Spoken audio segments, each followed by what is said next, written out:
Gentlemen, it's such a pleasure to talk to you all. How are you? Great. Doing Good great. to Nice meet to you. meet Hi, you. how are you?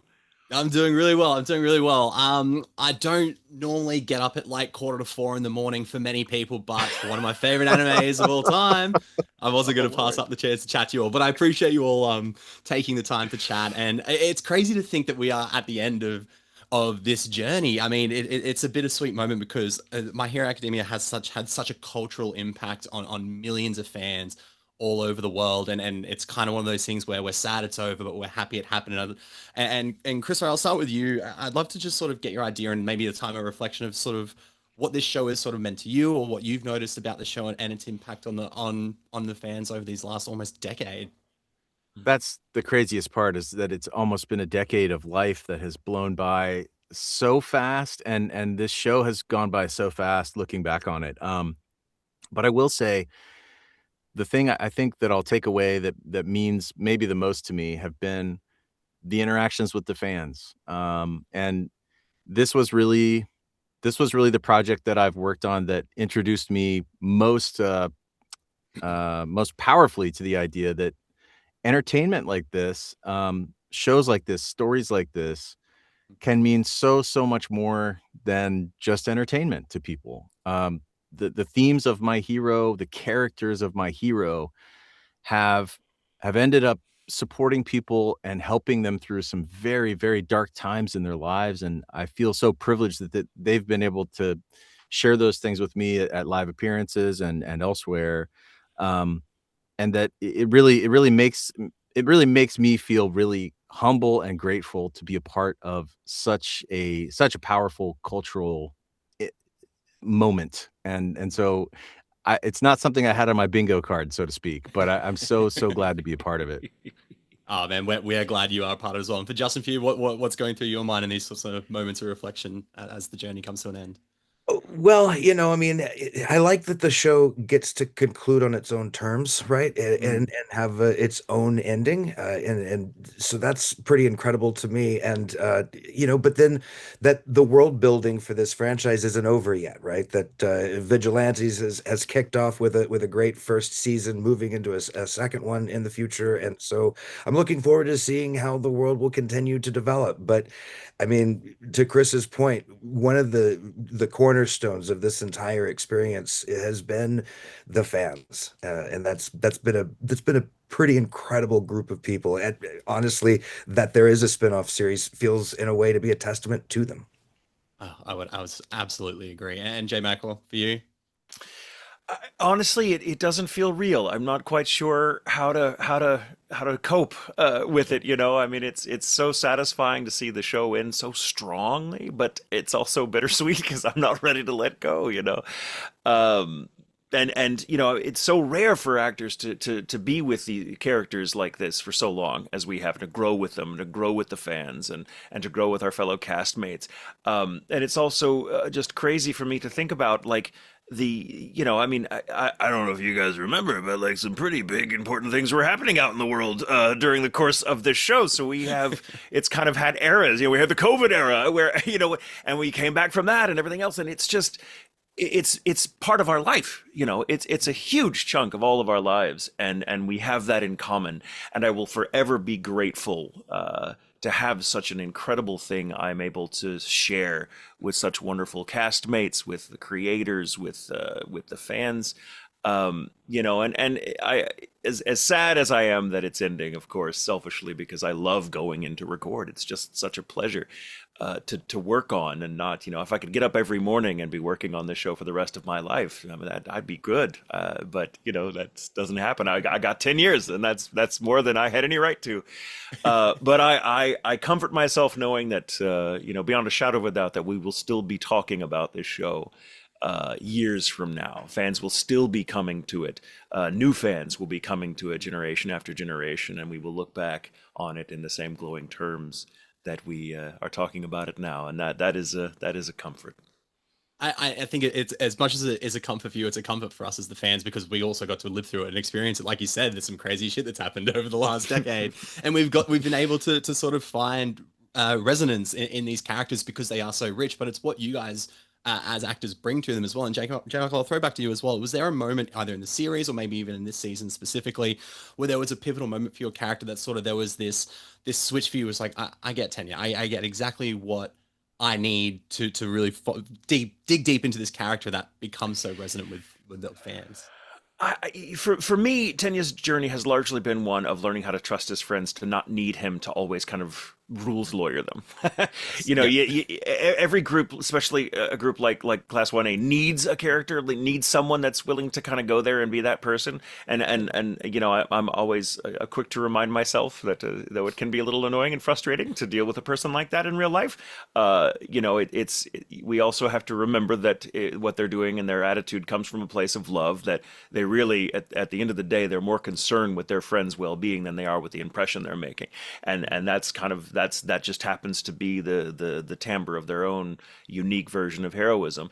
And so for me, it's kind of getting to see Tenya finally trust the people he loves so much, that he does worry so much about, being able to trust them and let go, and still know that there's a role for him to play in their well-being, but also he doesn't have to be that guy so much anymore. And that's been, that's also kind of been my own personal journey in life. I'm very much like Ida in that respect. I'm very like, guys, we've got to stay in the line. We got to be in alphabetical order. I'm very, I like to have my ducks in a row, and I want to make sure everyone's good, and I can't relax unless everyone's good. And but part of that is letting go and being like, I kind of have to trust that the people I love know what they're doing without me having to kind of ride them. And there'll be so many uh, people who can connect with that around the world too. That's the thing. You yeah, you are this. That's sure, the sure. beauty. That's the beauty of it. It's the beauty of Yeah, art. And true, Justin, true. Justin, for yourself, is there a character, a pivotal character moment that sort of sticks out to you, that this connection that you found with Kirishima?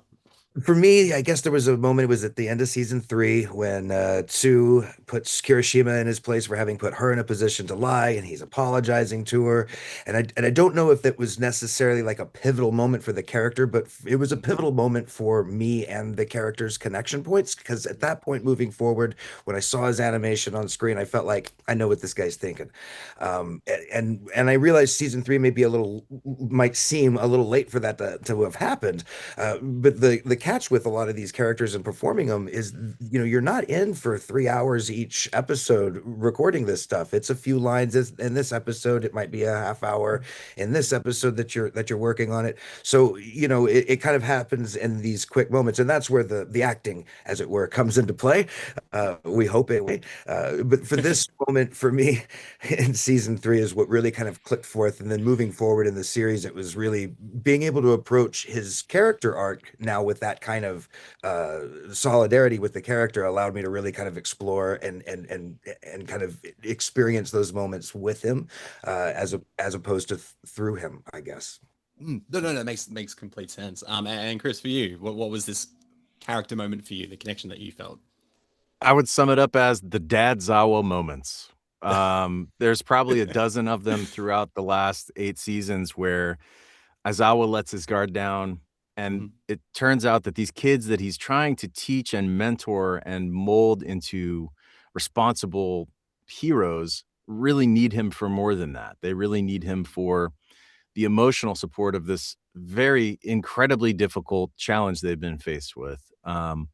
And it's really in those moments that I feel like we're seeing the truth of who Aizawa really is shine through, and they're like gold to me. They've been like these little golden moments over the last almost decade that I just hold on to and I hold so close to my heart. And it's been the times that I've just grown to love this character so much, and he's very guarded, he's very stoic, but in those moments, he can't help but show how he really feels about these kids and how much he loves them, although it is a tough love. And those moments will last for me forever. I agree. I was just talking to the last group about it, and it's like as cool as this show is, and it's full of these insane action scenes. It's those like little moments that we really connect to as fans. It's like seeing the nuance, seeing the vulnerability of characters, and that's why I think this show has lasted for over a decade, which is incredible.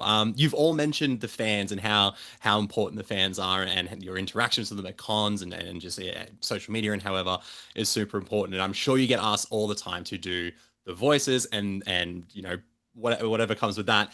Is there a go-to line? Do each of you, Justin, I'll start with you. Do you have a go-to line that you're like, I'm going to impress the fans with this Kirishima line and hit them with that when they ask you to do it? So manly.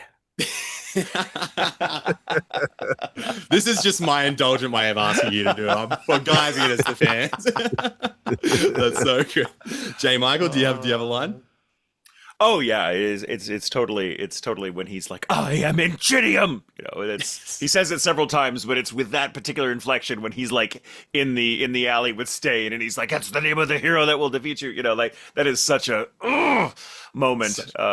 And they love that. And other than that, I think people just love me to tell them what to do and eat his voice, And for you, no Chris, running in the halls, kind of thing. That's pretty good in cons, actually. You could be there telling Yeah, people. it's very useful. Very effective. Chris, for yourself? I can't tell you how many hundreds of people have waited in line to meet me, only to come up to the table and say, "I just want you to call me your problem child." And so I will, if they're okay with it, I'll give them a hug and I'll say, "Be careful out there, problem child." And it's a wonderful Dad Zawa moment for me and for them. And so that has stayed with me through the years. It's been wonderful.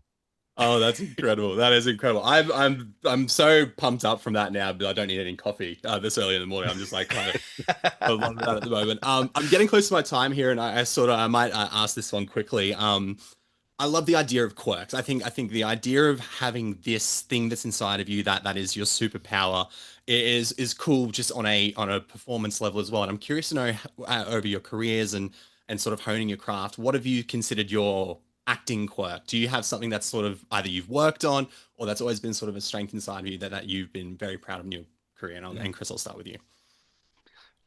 So I always tell people, I really started acting in 6th grade when I started playing Dungeons and Dragons. That was my first sort That's of cool. introduction to creating characters improvisationally. And I didn't know what I was doing, but I was really training myself to quickly imagine a point of view and occupy it and think about affectations and think about um, how this character holds themselves. Where does this character's voice sort of sit in their instrument? And so I think it's kind of a weird answer, I guess. I don't know, No, but no, it makes sense.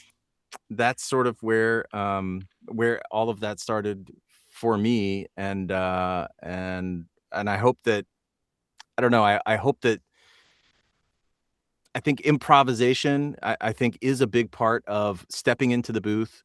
You're given a character, you may not have a script to memorize, and you need to very quickly be able to put yourself in their shoes. And so I do think imagination, improvisation has been one of my strengths in this process. And if nothing else, it's the most fun that I have. So I do feel like if you're doing something that you enjoy and it's fun, it's probably going to be a strength, right?